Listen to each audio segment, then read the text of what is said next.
युवा शक्ति किसी भी देश और समाज की रीढ़ होती है और समाज तथा देश को नए शिखर पर ले जाती है। राष्ट्र निर्माण में युवाओं का सर्वाधिक योगदान होता है। इस बात का महत्व तथा प्रासंगिकता को समझते हुए इन्हीं युवाओं का आह्वान आज की इस कविता में कवि द्वारा किया गया है। बच्चों, आज हम सूर्यकांत त्रिपाठी निराला द्वारा लिखित कविता ध्वनि प्रारंभ करने जा रहे हैं।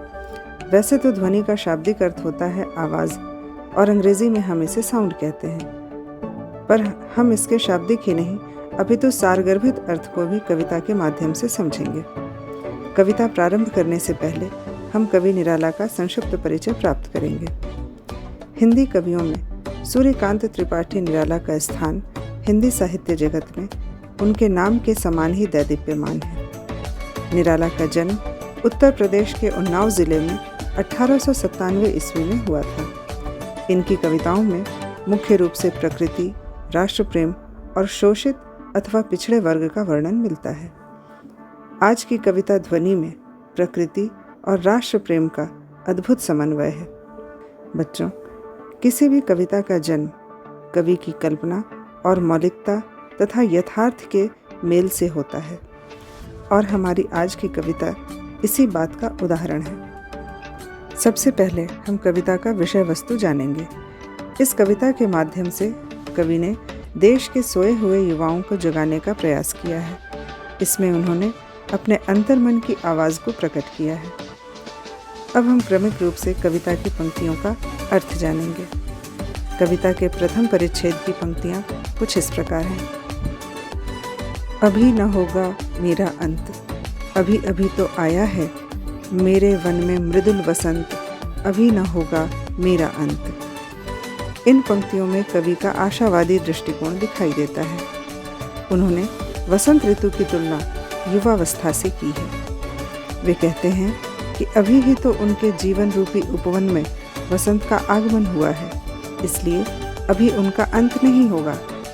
वसंत ऋतु कोमलता, प्रसन्नता और सुंदरता का प्रतीक है, इसलिए कवि आशावान है कि अभी उनका अंत नहीं होगा। आगे की पंक्तियाँ कुछ इस प्रकार हैं। हरे हरे ये पात, डालियाँ कलियाँ कोमल गात, मैं ही अपना स्वप्न मृदुल कर फेरूंगा निद्रित कलियों पर, जगह एक प्रत्युष मनोहर। कवि कहते हैं कि जिस प्रकार वसंत के आने से चारों तरफ सुंदरता और हरियाली फैल गई है, पेड़ों पर हरे हरे पत्ते आ गए हैं, डालियाँ कलियों से भर गई हैं तथा संपूर्ण वृक्ष नए नए पत्तों से ढक गया है, उसी प्रकार कवि के मन में भी नए विचारों और उत्साह का संचार हो उठा है। वे अच्छे कार्यों के माध्यम से निराश युवाओं को अपने हाथ फेरकर सुंदर सुबह का संदेश देना चाहते हैं, अर्थात निराशा और आलस्य में डूबे युवाओं में उत्साह भर देना चाहते हैं, जिससे वे रचनात्मक कार्यों की ओर उन्मुख हों। कविता का अंतिम परिच्छेद कुछ इस प्रकार है।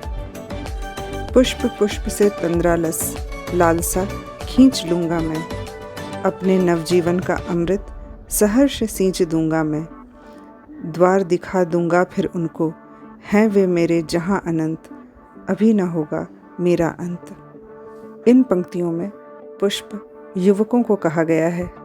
कवि कहते हैं कि युवाओं में जो आलस्य है वे उसे अपने सकारात्मक और आशावादी विचारों से दूर कर देना चाहते हैं। वे युवाओं का आह्वान करते हुए कहते हैं कि अभी उन्हें अपने जीवन में बहुत से कार्य करने हैं, इसलिए उनके जीवन में निराशा और आलस्य का कोई स्थान नहीं है।